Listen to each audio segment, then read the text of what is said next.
everyone. I just wanted to share with you an idea that I came across in regards to making your own embellishments, and particularly focusing on making embellishments that look a little bit like flare badges. So I've been on this little kick about making my own embellishments from the scraps that I have and using up some scraps that way.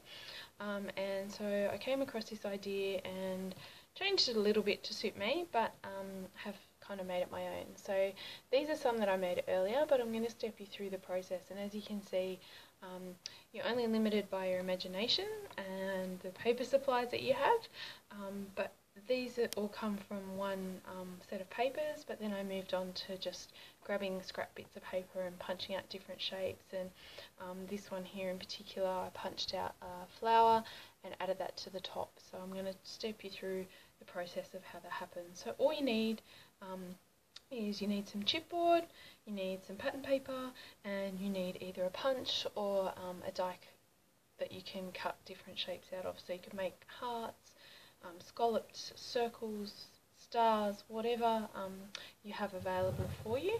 And you also need some PVE glue and some kind of glossy medium to finish up. So it could be glossy accents. So I've used glossy accents on most of these. I'm going to give crackle accents a go, but you could also use the glossy Mod Podge or anything that you've got like that. So what I'm going to do is you start by flipping the paper over to the side that you not wanting shown, and then you paint your chipboard, so fairly generous, and it's a PVA glue that I'm using, but any wet glue will do. And we paint both the chipboard piece and the piece of paper. And the idea behind that is if there's two wet surfaces, it will be easy to position the piece of paper over the top of the chipboard because the two wet surfaces will slide across each other really well. So we just want to stick both of those down. I do apologise for that alarm that was going off in the background. So just running your fingers around the edges like so, and then again with the second piece. Now in an ideal world I would wait for these to dry, but in the interest of getting the video done quickly, I'm just going to move on with the next step. So the next step in the process is actually to ink the edges. You don't have to, but I just find raw chipboard is a little bit, it looks like it's not finished if it's still raw. So I'm just going to use, I've got some vintage photo here just to cover that raw chipboard. You could also use it to distress the edges of the paper a little bit, which in this instance I quite like that the paper, and it looks quite like a vintage paper, so it might be worth giving it a bit of a distress look.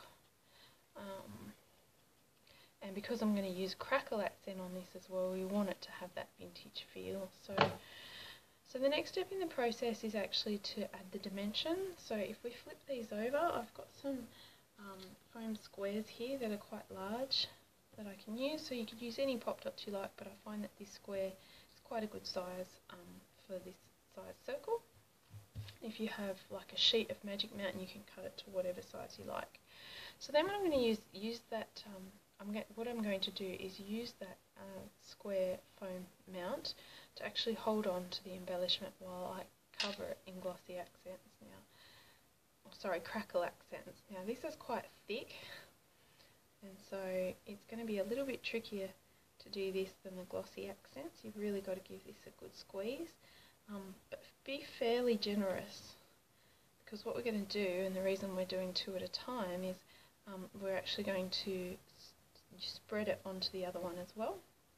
So just spread it out on the first one first, just so that we're getting all of the edges. Try and get rid of the bubbles as much as possible. Add a bit extra if you see gaps starting to appear.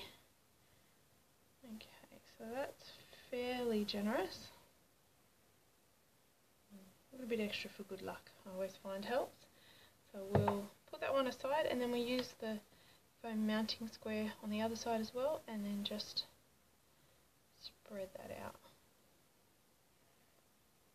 Now the first one should have fairly good coverage, just going around and making sure that the second one has good coverage as well. Trying to smooth it out as much as possible as you go. Now with the glossy accents, this is really easy. What I'm finding with this crackle accent, it's a lot harder to get a smooth finish. But I think if you set it down, smooth it out as much as you can, and then when you set it, that was lucky, set it down to dry, it will tend to smooth out itself as well. And so hopefully we'll see what the crackle looks like, see whether that's worth continuing to try that. But I'm really happy with the way these ones have turned out. Yeah, I definitely think that I'll take this idea and explore a little bit further. So I'm trying out the crackle accents, but also trying different shapes and things like that as well. So I do have a star punch that I'm going to give a go, just to add that little bit of dimension. You could also use like a smaller circle and maybe use not so quite a deep pop dot there. Use quite a shallow one and just give a little bit of dimension. And you can layer these on top of each other as well. So you know, this would work layered over the top. So there's plenty of options here, and I think that you're only limited by your imagination and the supplies that you have available. I hope you enjoyed that, and I'd encourage you to definitely give it a go.